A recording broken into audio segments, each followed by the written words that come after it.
Hey, welcome back to the Disney Plus Celebrity Challenge, and today we have Pets. This is a Disney Plus original documentary. It's not National Geographic, surprisingly, but it is an hour and 19 minutes long.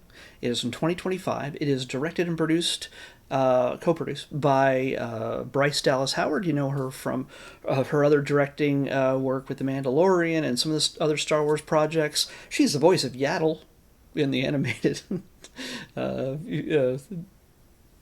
specials that they put out, and also she was in Jurassic World and a bunch of other stuff. But yeah, but the focus of this, of course, no matter how many human beings you see in this when you watch this, and you should watch this if you have a pet, if you ever had a pet, if you ever want a pet, from the very start, it's gonna get you. It's gonna get you in the feelings a lot, because this entire film, and again, it's only an hour and 19 minutes long. It takes you from the start to the finish of our lives with pets. Don't think it's going to be a downer. It's not. It's going to make you feel a little sad. But this is mostly interviews with children.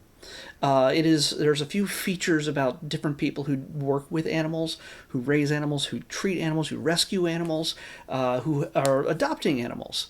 We get to see a number of different human stories and animal stories, pet stories. And it's not just dogs and cats, although they are highly prominent in these. And we don't just stick to the United States. We go around the world, from Spain and Japan even, and listen to the people's stories about how their pets have affected their lives in astounding ways. And it doesn't have a documentary type feel, in the sense that, oh, this is what a dog is like, and a dog does this and a dog does that. It come from Canis, blah blah blah. Like, it's not technical in this. It doesn't inform you or educate you. It confirms kind of what you already know.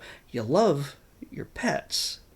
And we're certainly not going to go into PETA territory, but because they don't want us to have pets. But in this, you're going to find some incredible animals that have touched people's lives in some astounding ways. But we start at the beginning, when especially it's not just little kids. There's a few adult men who cry at the sight of a brand new dog. You get to see that, but it's the joy, the excitement, the thrill, the just see a child with a dog or cat or a pet they've always wanted, whether they get it for their birthday or for Christmas. They've always wanted one. There's a bunch of people's home videos that start out this episode, often shot vertically on a phone these days. Horrors. But you get to see that first look in their faces when they wake up. And if you don't get emotional at those moments, when you just see children in pure joy, discovering their lives have changed, they don't realize it fully just yet, but their lives have changed forever in that moment. It's pretty dang cool, and I'm getting misty just thinking about it. But I do have to warn you, though, you should watch it. Just watch it. There's lots of fun little surprises, but it's really hard to find. Disney Plus, come on. I have to put this out front in case Disney Plus is watching. Of course they are, and they don't want to go much further than 4 minutes. And make this easier to find. It's easier to find when I use my computer to type it in our browser. Pets. It sees it. Yes, good. It also throws in some college basketball for some reason. I don't know. And there's so many different things between Hulu and Disney Plus. It finds anything with the word pets in it. The Secret Life of Pets. It shows Teacher's Pet, that animated series. It shows just about anything else except for pets. It's such a simple name. It's way too simple. Because when I looked for it on here, I had to literally get my phone, connect to my Roku, type it out on the phone, search for it there, send it to this Roku over here that informs this television. It was a way too much work to find this. You need to make this more prominent. Just saying. If you can't find it, don't worry. It is a Disney Plus original, so they technically shouldn't be removing it for no reason, unlike other things they released. They rescinded over the years, such as Willow. But seriously, watch this. Why? Well, you're going to meet pigs too, not just puppies and cats and it's just, again, adorable kids who get to talk about in their own simple, pure way what it means to have an animal, a pet in your life. That somebody's not human, they can't really tell you what they're thinking, but they are great listeners. One girl has a mom who is a therapist, and she's great at her job. She says, "No offense, mom, but sometimes it helps just have time with that animal that you can tell all your secrets to, that you can confide in, that you can tell how you feel, and that dog, that cat, that pig, that I don't know, bunny, whatever it is that you got, is gonna listen. Just listen. And sometimes just speaking it out loud can make a kid feel better. And it works with adults too. So you get to, a lot of the stories here we get are the deeper stories are about adults. A couple adopting a dog that they had never seen before. There is a guy who rescues cats in his van. He's a rapper, but he really pivoted hard towards rescuing kittens and cats in the wild, in urban wild, and just anywhere, that they're just out freezing cold, in the rain, hungry. Picks them up, takes them in to get spayed and neutered and taken care of. And if they can be brought into a situation where they can be adopted, awesome. If they can't, send them back into the wild without having to spread disease, without having to spread more kittens. So yeah, it's something that's a passion of his. Another gentleman talks about his connection with birds. Yeah, just connecting with the different animals, not just birds at first. We get to see footage from years ago, probably in the 90s, where he discovered that, living a life growing up, he's a really young, a really hard home life. He grew up dealing drugs and doing all sorts of other things that were not conducive to a life that is outside of prison.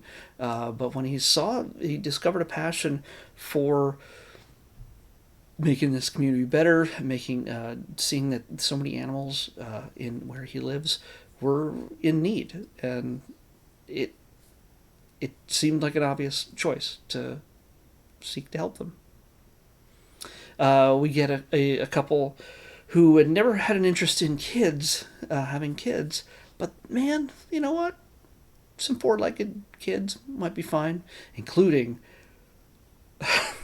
just thinking about it right now, they deal not just with, hey, look, we got another dog or a cat or a pig or whatever. They kind of started their journey with a pig. They were like, hey, let's get one of these little pigs. They don't get very big. Well, their pig got big, really big, and his name was Ziggy the pig. He was Ziggy the traveling pig. He's not with us anymore, but he did have, I don't think he is anymore. I don't think. He got really big, though. He had a big following too, online and social media, and the like. And he'd travel around the country, maybe the world, and people were always excited to see him. Probably look him up, Ziggy the pig.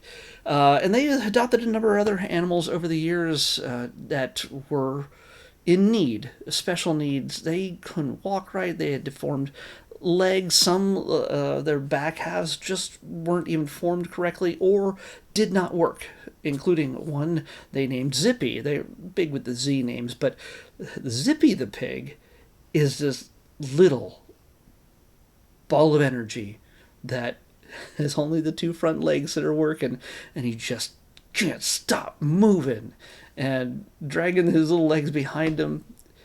It is adorable. It is absolutely stinking adorable to watch this little guy go. Yeah, it's again. This does not feel like a documentary. This just feels like a fun night. You want to cuddle. You want to just squeeze them and cuddle all the freaking animals in this thing.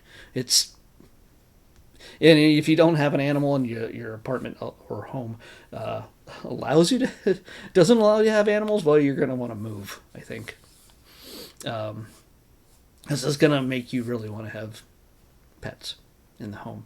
The funniest the thing I was saying was the funniest, cutest thing that I kind of spazzed out before I went over to talk about pigs, talk about kids. They have a little. There's a little tiny goat, and I don't know what his name was offhand because I was just freaking out too much. Um, the littlest, tiniest little goat, and his back legs are in casts because I don't know what happened to him. He's just injured. He doesn't have use of his back legs, except to maybe stabilize him just a little bit. But him just bopping around and making the little kid noises. Oh, if you watch anything in this video, watch that. I'm sure you could probably bring up something on YouTube or something, but honestly, give this a shot. It's just absolutely gloriously adorable. It's hard to explain. It might be the cutest thing you'll see ever. I don't know. Maybe you got a pet that will out cute that one. I don't know. I hope you do. I hope you do, because that's what they're all about. They're great for companionship. They're great for support. They're just love and they want you to feed them. Please do that. It's not like it's a one-way street here. They don't ask for anything directly. So take care of them. Take care of the ones you have in your life, and yeah, enjoy what you got. And again, like I said, it starts out with that first discovery, and it does come toward the end of when you see these kids dealing with not in a sad or distraught way, talking about how they feel about the loss of their pets and getting new ones sometimes. But get them how they understand, how they express as kids that yeah, it's a super sad, super awful moment when you lose a pet, but they have really the ones they talk to have a really good attitude about it. So, and it's also also dealing with the animals. Yes, there is a point where Zippy the pig is memorialized, and it's sweet. And also these pets, we get a story from a woman in Japan whose husband had Alzheimer's, and he had passed away after a long fight with that. But through it all, as it takes your memory, takes your mind in many ways, he never forgot the name of their dog, Pom Pom, because the tail, I guess, looked like a cheerleader's pom poms. So yeah, there was a great companionship at that. And when the dog, after he had passed away, the dog would not leave the sight of the picture that they had on the woman, not the wife, kept on the mantle or the table. The dog was fairly distraught after the loss of her father. So but it helped her, and eventually she lost the dog, and she talks about how her two other new dogs, little Pomeranian, I think, and I can't remember what the other one is, but they bring her joy, and you get just to see the gentleness and the understanding that she has when she was left alone, and the peace and the genuine joy that is brought by pets into our lives. So definitely just watch it. I know I've talked way too long about trying to convince this, and you should have been convinced even by the time I said pets, because it's a good thing, but you got to fight for it. Try to bring it up in your computer or your phone and send it to your TV or whatever if you can, using the Disney Plus app or the Roku app or one of the whatever you use to connect to things. It just work for it. It's worth it. I was about to press the random selector thing, but I already have something brand new to choose because today, Toy Story 4 came out officially. Yeah, it was out on Thursday, but Toy Story 4 came out, and well, there's a 2020 documentary. Now, I don't normally do the 2020 news-related documentaries or profiles about certain things because I just want to keep a lot of the news because out of these things, because one, they're really contentious in some ways, and others, they're really outdated. Like the moment, like if I ended up watching a documentary about a death of a celebrity that passed away 6 months ago, and I watch it happened in January, and I watch it in September. It's just, sure, it's great to look back on their lives, but it just isn't relevant at the time. Rest in peace. But I've made an exception so that if there's ever a kind of a documentary 2020 kind of thing from ABC News that has to do with Disney related things, then I'm going to watch it. So that's what we're going to do. It's 30 years of Toy Story. Yeah, that's what we're going to watch. It's an hour-long documentary or so. That's what we're going to watch next. Toy Story 30 Years and Beyond from 2020 on the next Disney Plus Everyday Challenge. I'll see you back here tomorrow with that.